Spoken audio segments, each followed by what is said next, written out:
In this video, I want to talk about a few things related to making music that I had to learn the hard way. I feel a lot of people don't know these things, and I certainly learned them way too late, and I don't want you to make the same mistakes as I did. I included a free PDF with a checklist down in the description box, so you can just look at it before and after practicing and see if you did all of them. The first one sounds super obvious, but most of you are not gonna do it. Imagine you want to eat a pizza. You go grocery shopping, you buy the dough, you buy the tomato sauce, some corn, whatever. You go home, you realize that you have forgotten the cheese, and it probably won't taste very good. And it's the same with making music. If you're not doing all of the important things, and you're just focusing on hitting the right notes, it will sound terrible. I guess the four most important things are the following: hitting the right notes, yeah, obviously, rhythm, then dynamics, and then articulation. Articulation is how you play the notes: long, short, hard, or full length, etc. And the next ones would be phrasing, tempo stability, and sound color. So if you want to neglect one of those, then better the three less important ones. But I guess if you watch my videos, you're pretty ambitious and you want to play as good as you can, and that's why you have to pay attention to all of them. So ask yourself, are you really doing the dynamics? If not, change it. The same is for all the other small details like ritardando, tenuto, and stuff like this. As I said, you should do all of them, and I truly believe that you can implement these things very fast and sound better immediately. Obviously, there's this whole emotional part of making music, but if you can't do the basics, it won't get you anywhere. Sure, if you play a wrong note from time to time, that's absolutely fine. If you maxed out the emotional part, no one will care.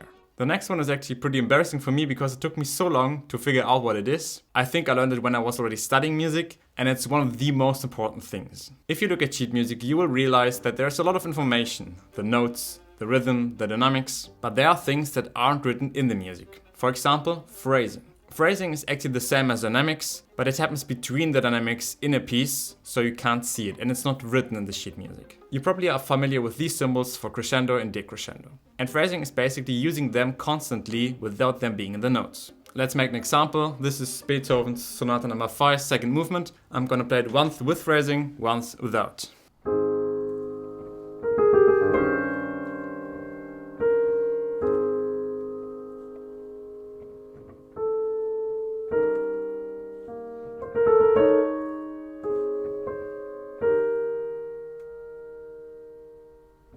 And now without.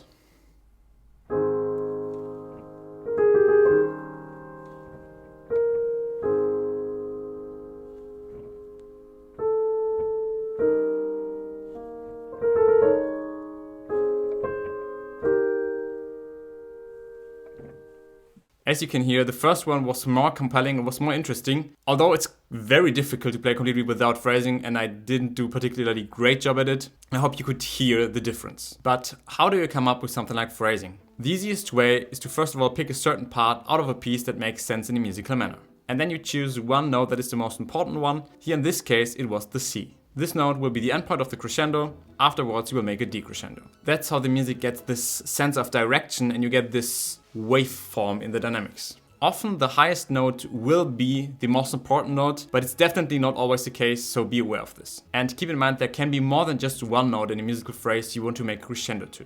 Very important to mention, phrasing is applied always and constantly, most of the time just a little bit. If you're not doing it, it's purposely, so when you're on your piano, don't make a huge crescendo, just make a little bit and then go back again. These rules are very basic and often won't work because phrasing is always different. This is just to give you a framework and an understanding of what phrasing is. The best thing would be to ask a teacher if he or she can work together with you on your phrasing. 3.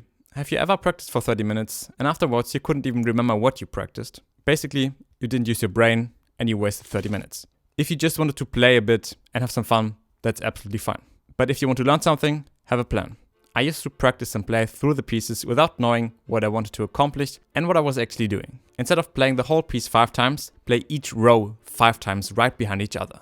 Why? Because your fingers will get a direct response 5 times in a row and won't be disturbed by other mechanical patterns. And you will learn way faster. What I started lately completely changed the way how I practice. I do now set a timer for 5 minutes, yes, with my phone, but it's in airplane mode. And I practice each row for 5 minutes. That's next level. You can't imagine how long 5 minutes are if you have to practice the same 4 bars over and over again. Obviously, you can't do this with every row every day, but maybe take one page that doesn't work very well, you won't regret it. But I have to tell you, it's not for everyone because it's actually quite hard to do. If you practice for 3 hours with real intense focus, or just 1 hour, you can achieve so much more compared to other people practicing 4, 5 or 8 hours just by focusing intensely. So practice less with real focus. 4. Rests are part of the music.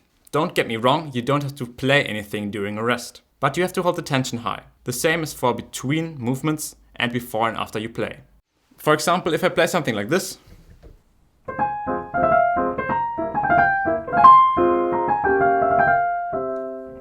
I just relax here too much, it will completely break the tension, sound horrible, and it's the same for every rest. How can you feel this tension? I have 3 ideas. First of all, keep counting the rhythm.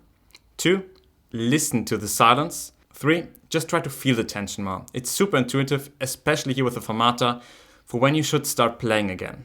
There are 2 mindsets that can help you here. First of all, play when you can't stand the tension anymore, or play when you feel it's the right moment. You really have to trust your intuition, and that's why music is an art form, and video editing basically is the exact same thing. Just one quick tip here: if you move too fast during the fermata, it will break the tension, so don't do it.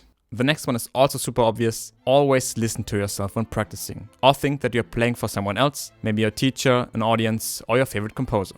Sometimes you get into this mode, me at least, where you just learn notes to be able to play something, but you don't make music. So don't just play mindlessly through the whole piece. Listen to yourself. It took me way too long to understand this. Please don't make the same mistake. The last tip I have for you combines 2 things. First of all, use your own emotions you get during normal days and implement them into your music. People will relate to it.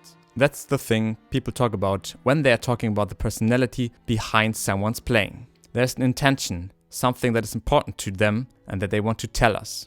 And that's also the thing they talk about when saying that music is a great way to express certain emotions, deal with them, or get rid of them.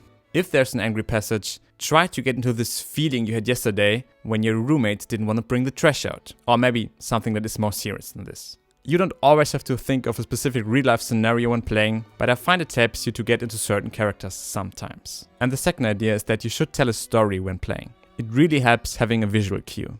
If there's something dramatic in the music, come up with a plot. It can be from an existing movie, or it can be just something very basic like there's a good guy running behind a bad guy. And trust me, this really helps.